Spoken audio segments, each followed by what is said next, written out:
We've all heard ghost stories, but the ones that really stick with us, the ones that feel a little too real, they aren't just random spooky tales. They have a blueprint. Today, we're going to go way beyond the jump scares.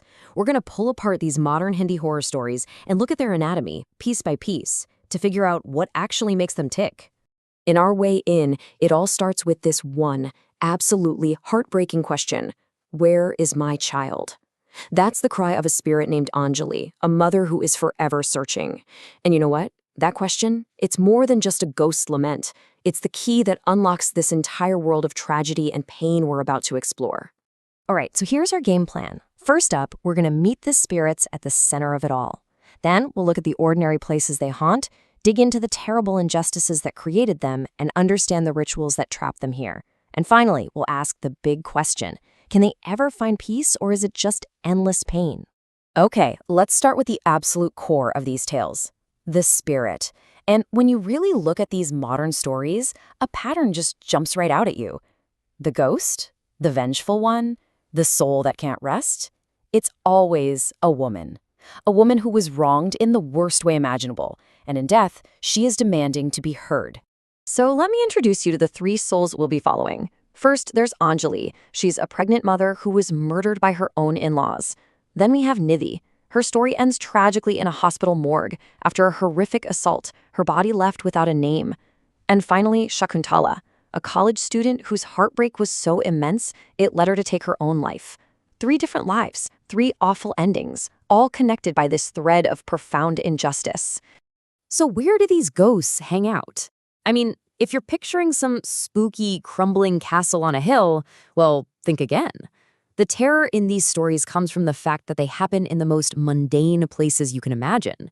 Places that are supposed to be safe: a home, a hospital, even a college dorm room. Take Anjali's story.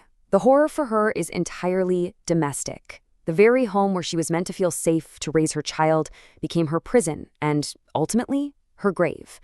After years of abuse, she was beaten to death, pregnant, and then just buried in the backyard. The sanctuary, literally, became a tomb. Nidhi's haunting takes place in a hospital morgue, a place that's already pretty clinical and grim. But the horror gets so much more personal, so much more specific, because of one detail: the fourth window.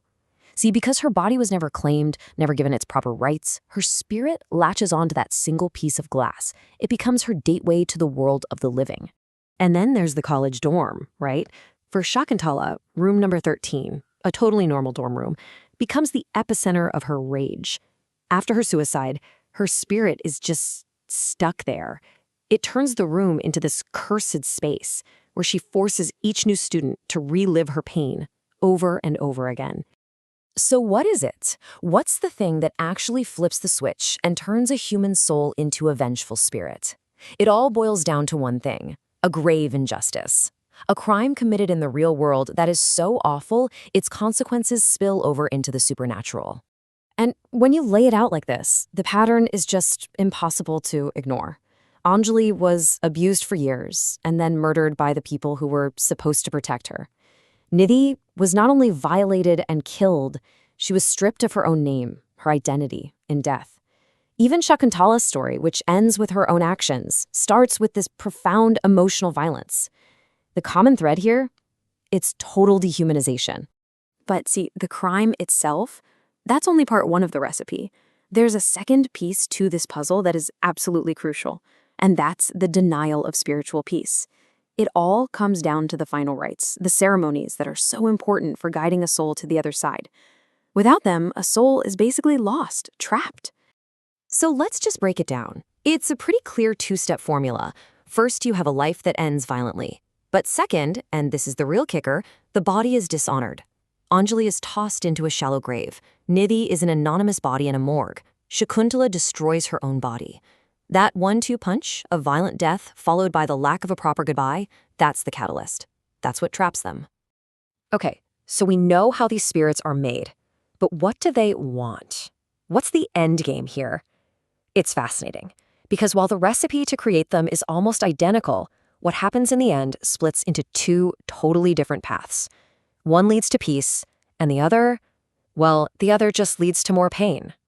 And this really lays it all out. On one side, you've got liberation. Both Anjali and Nidhi eventually find peace, but only when their bodies are properly cared for and their stories are finally told. For them, the haunting was about getting justice, about being seen. But then you have torment. Shakuntar isn't looking for peace, no way. Her goal is to spread her pain, trapping a new girl in the same horrifying cycle. She doesn't want her story to end, she wants it to repeat forever. Give me justice. That's what the spirit of Nidhi whispered. And really, for 2 of our 3 spirits, it all comes down to that simple, powerful demand. This isn't just about scaring people for the sake of it. It's a cry for acknowledgement, a plea for their stories to be heard, and for the dignity they were denied in death. So, when you strip it all down, we're left with this really clear recipe for how to cook up a modern ghost story. You start with a wronged woman. You set her story in an everyday place. You add a terrible injustice. And then for the final, crucial ingredient, you deny her peace by skipping the final rites. What you get is a powerful, unforgettable, and deeply vengeful spirit. And that leaves us with one last thing to think about. After digging into all of this, you have to ask yourself, what's the real horror here? Is it the ghost that goes bump in the night? Or is it the very real, very human cruelty that forged that ghost in the first place?